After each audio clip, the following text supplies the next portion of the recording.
Yeah, thank you very much for the invitation. I hope we had come together. We would come together physically. I would like to thank to Ayşegül Kırkayak and Aslı very much, and I would like to share representation, if possible, of course. Could you authorize me so that I share my screen? I already authorized you. Okay, I allowed you to share the screen. Thanks. Any problem? Could you see it? Is it visible? Yes, we can see it. Indeed, Aslı started keeping giving information about this topic. We have a multi-layer approach. You know that women or people, individuals with different sexual orientation may be subjected to different kinds of problems in a different and distinct fields. And COVID-19 is not the only way of referring health rights, but apart from that, access to health care service, rights of health care services are adversely impacted for chronic diseases, routine controls, and sexual or reproductive health, mental health, and also, apart from that, domestic violence or violence against women are amongst really very prominent topics during pandemic period. And during COVID-19 period, personal protective equipment had been distributed, but we also had been subjected to some problems because they are not of good quality mostly, and individually people were pushed to produce their own masks at home, and from time to time they sent those to healthcare workers and to those who are in need from time to time, as I said. And with regard to protective healthcare services, everyone is concerned about COVID-19, so application to such like services have been drastically decreased both for family health centers and migration health centers. We had the same scenario. Application processes have been drastically decreased. There is a declining tendency with regard to demands and requests for healthcare services. But what about COVID-19 positive patients?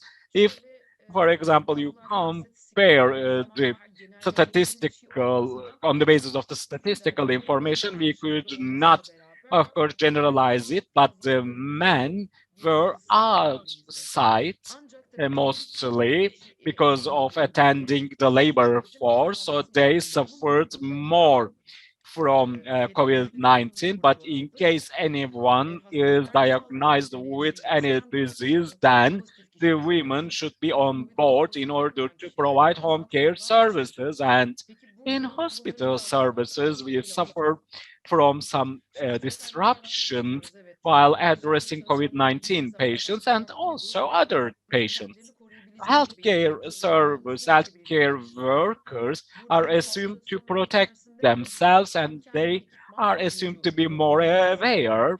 But in terms of equipment or protecting themselves or while getting back to home, they should protect their own family members, but those family members are not healthcare workers, or the same is true for the children or the spouse. So there could be some problems, and from time to time, healthcare workers should be isolated in order to avoid of transmitting the virus, and potentially, of course. But you know that 70% of midwives and nurses are composed of the women. So the women labor force is overwhelmingly dominant in healthcare service, and most of them continues being active during houseworks as well.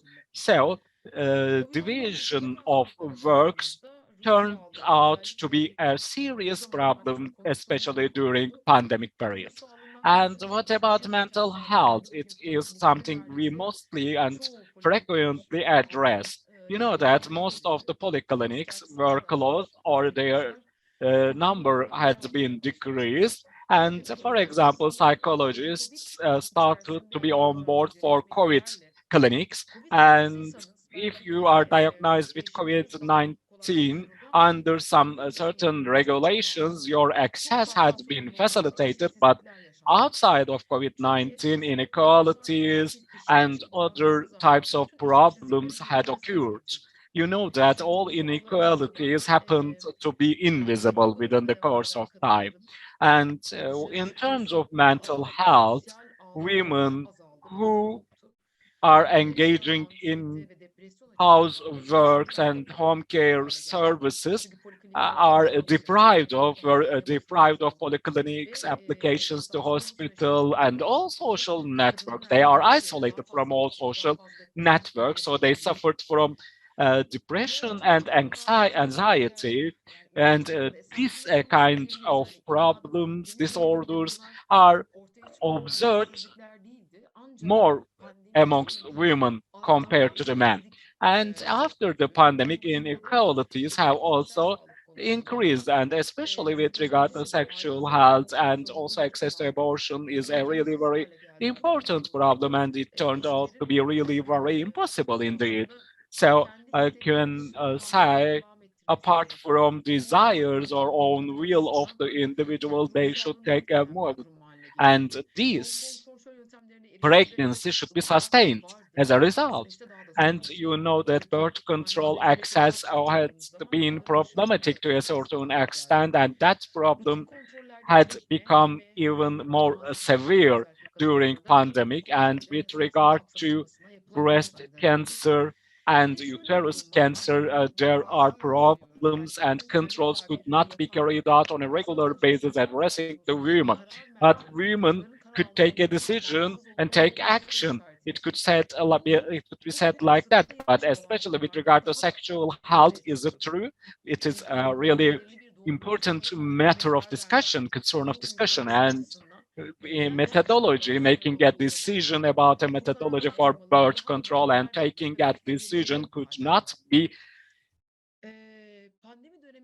sustained in a healthy way, in a productive way.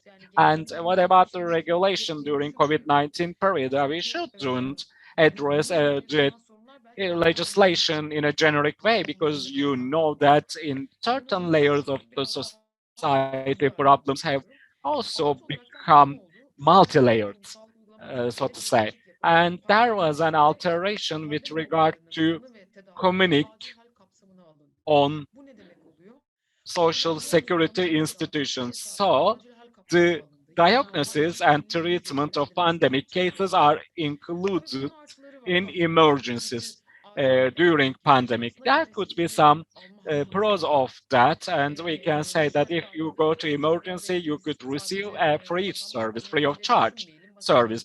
Do not think only about nationals, or do not only think those who are not Turkish citizens. We still have some individuals who have debt to the social security institutions so that they could not benefit from health services if those health services are not provided via emergency services. And those people could benefit from such like healthcare services on a free of charge basis. This is somehow facilitating the process. If you take migrants into account who are not Turkish nationals, Turkish citizens, on 13th of April, no matter if they have a social security or not, in order to benefit from the previous communique, a decision had been issued, had been publicated, so that inclusiveness has been increased. But we couldn't say that there is a consistent way of practicing all those activities in all over the country.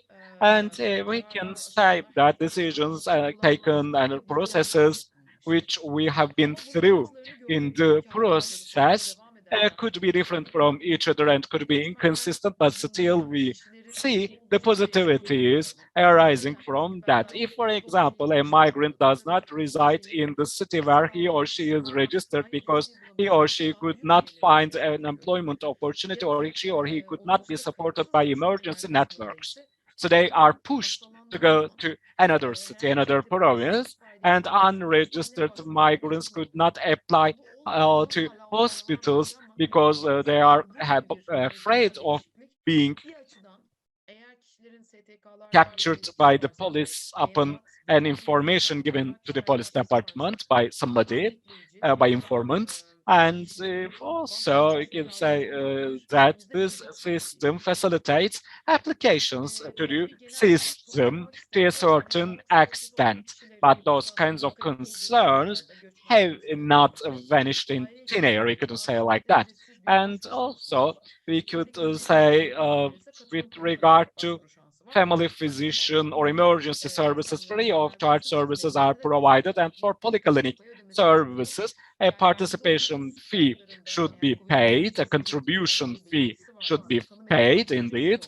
And the same is true for secondary healthcare services. And what about other chronic diseases, diabetics, and other types of diseases? Supportive legislation had not been issued for them identically. If, for example, they do not reside in a city other than the city where they are registered, they could not go to polyclinics, or they could not go to healthcare centers or hospitals in order to be served for diabetics or other chronic diseases. Yes, they are provided with accessing to healthcare services in case of COVID-19, but other risk groups have not been taken into account. They are indeed ignored, and the limitation, the constraint of the city where he or she is registered was still in force, and such like constraints or limitations could turn into a vital condition under pandemic settings. What about those who are not holding a social security insurance? They are served emergency services, but after that, a payment was requested. So, other than COVID-19, all those healthcare services are provided uh, via a payment and or in exchange for fee. And we can say that there are diseases under risk, and people have some concerns about uh, falling sick and diagnosed with COVID-19. So these applications to primary healthcare services and other healthcare services have decreased drastically. And we have a really very important challenge here in the legislation, especially NGOs or civil society could not work under those kinds of settings, because you know that on the migrant group there are still patients diagnosed with chronic diseases, and if that chronic disease starts before coming into Turkey, then they could not benefit from healthcare services on a free of charge basis, and this turns out to be a huge problem for migrants who are mostly vulnerable. And right-based approaches should be our guiding principle, guiding grant, but public hospitals and research and training hospitals were converted into pandemic hospitals, and routine controls had been delayed, and late diagnosis turns out to be a problem within the course of time. And from time to time, people are not aware that COVID-19 diagnosis and treatment had been provided on a free of charge basis. So late applications happened to be a problem in this respect as well. And we could say that once legislation is enacted or publicated, the necessary information is not being conveyed to the people, to the addressees. So those addressees are not aware of their rights, and they do not file any application accordingly. And for example, LGBT positive people and those individuals have suffered a lot before, even before the pandemic, and now they suffered even more. We could see that on the basis of some reports, and they couldn't file any application because they feel that they are not accepted, they are not recognized, and if they are also migrants, then those applications are even that are delayed even more, even longer. And we could say that pandemic hospitals, when we convert hospitals into pandemic hospitals, internal diseases, mental health, most of polyclinics had been decreased and controls were delayed and diagnosis could not be provided. And what about affordability? Affordability is related to COVID-19. Yeah, budgeting terms, in budgeting terms, with regard to COVID-19, people could have some certain advantages, but with regard to other diseases, people could not afford it and they suffer even more from COVID-19 if they are diagnosed with COVID-19, if they fell sick. And what about eligibility? Eligibility issue is a really very important problem. If you talk with applicants, I receive problems from their side. We hear their voice, but the institutional evaluation is not so common and it is really very difficult to figure out how to take action for policy development. And COVID-19, once we make mention of that, of course, only healthcare services or access to healthcare services would not be sufficient. If we focus on this single area, then we could underestimate or ignore some certain topics. And UN UN agency conducted an interview with 759 women and 749 male via phone, and it is related to the labor life. And labor life or labor force is directly related for economic independence, which leads to a connection with healthcare services and know that women employed is corresponding to one third of the women with employment opportunities who are employed indeed. And with regard to housework, the burden has increased for the women and women could not act independently and they mostly lost their employment opportunities and they couldn't feel independent while taking decision and informal or unregistered employment is more common and frequent amongst the women. Isolation also lead to anxiety, depression under pandemic conditions who become more isolated during pandemic and also unpaid labor force has increased at home and 60% of 77% of the women said that the labor exerted by them has increased for cleaning services, housekeeping services, and 60% of them said that their burden increased for home care services. And if you make mention of domestic violence or violence against women, where those women could access and how much they could access. And if you take violence into account, then violence has increased under pandemic conditions by 27.8%. And stay at home. This is the given message. And if the home is not secured, then that violence could even increase, could be escalated.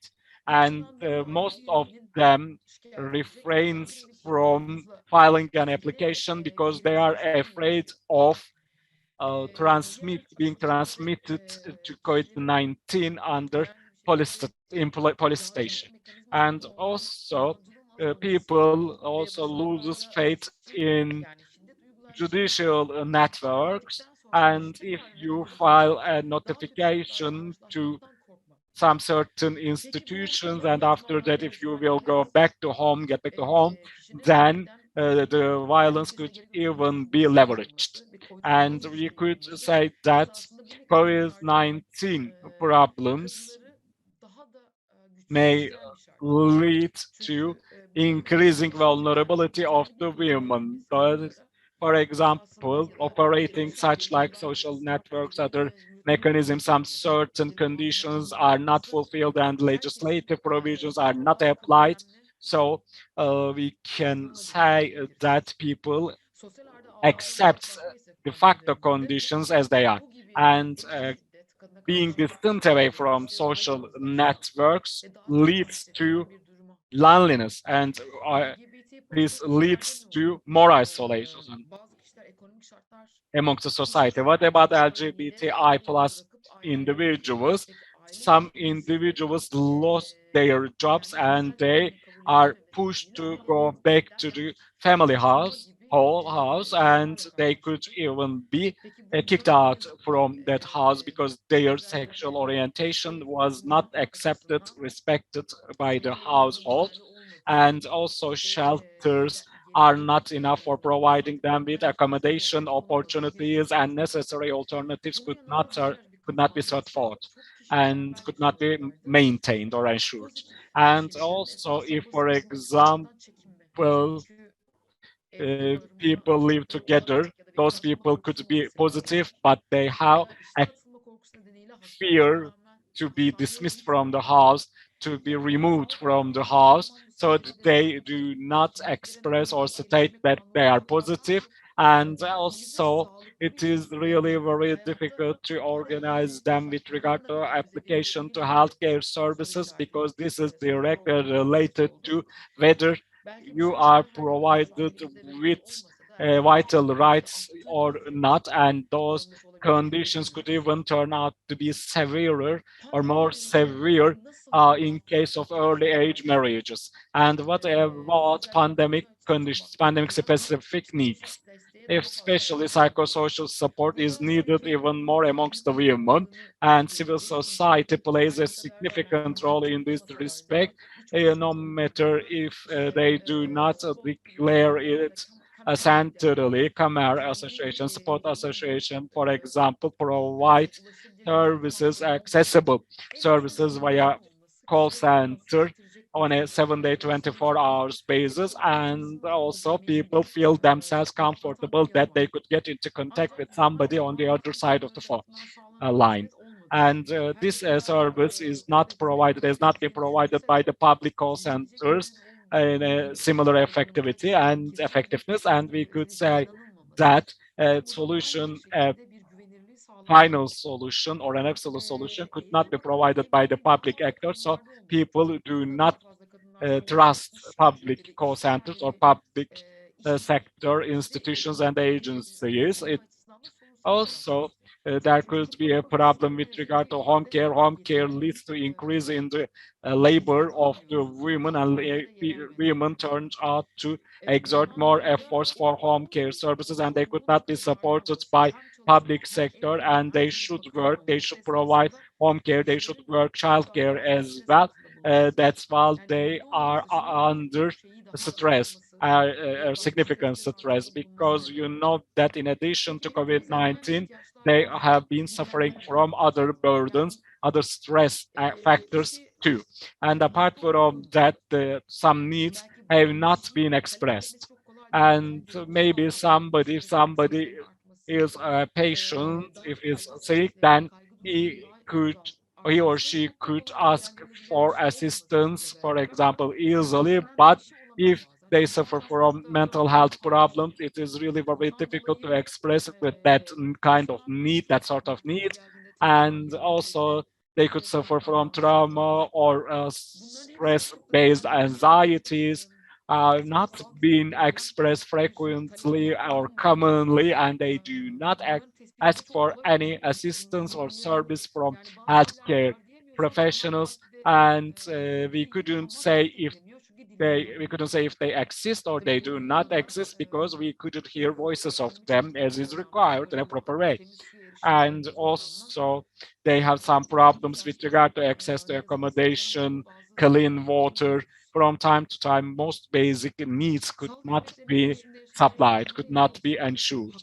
And if you take the problems in terms of access to healthcare services, not being aware of rights, for example, some legislations which had been enacted throughout pandemic periods have not made public as is required. People are not aware of those kinds of legislative arrangements, so they didn't file application. Even if, for example, they are entitled to file an application with regard to healthcare services arising from COVID-19, diagnosis of COVID-19, they did not prefer to file an application because they were afraid of uh, being subjected to police processes. And also communication is a problem, and also that constraint arising from a city of registered city or living in a city other than the registered city. And also there aren't any translators in some certain locations, and the migrant health centers are not scattered around cities in an even way, and also failing to pay health care expenses. This is not only valid and true for this period, but this period, during this period, it has become even a more significant problem. And it also, we know that emergency applications for those, the April regulation is not applied. And also for COVID-19 treatment, payment is requested and diagnosis were delayed as a result. If you take gender issue into account at that point, well, women also engage in home care services, and they take on more responsibility compared to the men, and access to services, for example, mental health services, internal diseases like polyclinic services, they could not access to such like services, and those problems have not been treated, and they postpone treatment and recovery, and this turned out to be a problem. And we should raise awareness in order to boost applications to migrant health centers. And with regard to primary health service system, that system should be strengthened so that it will be more appropriate for healthcare professionals, healthcare workers, and also it would be more appropriate for those who are served by those centers. And also rebirth healthcare services, maternal healthcare services, access to such like services should be strengthened for migrants. Previously, we had data with regard to the Syrian refugees about maternal health or women health, according to the citizens, compared to in the Turkish national women's, their access to pre-birth or post-birth care services have not been provided to them evenly and equally. And also we need to increase the number of the interpreters or translators, and those translators should be furnished with some sort of cultural background, because they are in need of cultural adaptation in order to address those people in a proper way. So diversity of such communities should be addressed and should be responded. And also regular data collection is a really very important one, and we know that most of those data are not layered, even though we have them at hand. And for example, we do not have data specific to women, men, LGBTI plus people, and other categories. While collecting data, detailed collection of data make much sense, and we should do it in certain regular intervals. And you know that the problems could change, the nature of the problems could change within the course of time. And when you take pandemic conditions into account, alternative solutions should be developed. You know that we have some certain opportunities at hand, but those opportunities should not be deemed to be sufficient for all times and all conditions. And for example, in most of countries, domestic violence had increased, and some empty buildings were used as shelters. For example, in some certain countries, this could be an alternative too in our country. And NGOs and academics, we should cooperate with them. It is a really very important topic. It is a necessity in this. You know that public sector could engage in some activities and they do not share out goods. And if they do not cooperate with NGOs, they couldn't access to certain segments of the society, and those researches should be repeated within the course of time, and they should be analyzed and followed up. And what about conducted research? And if within the context of the research, institutional or corporate evaluation is not delivered, has not been delivered. And with regard to academic research, quantitative and qualitative, quantitative ones are less than qualitative ones, and we should increase them too.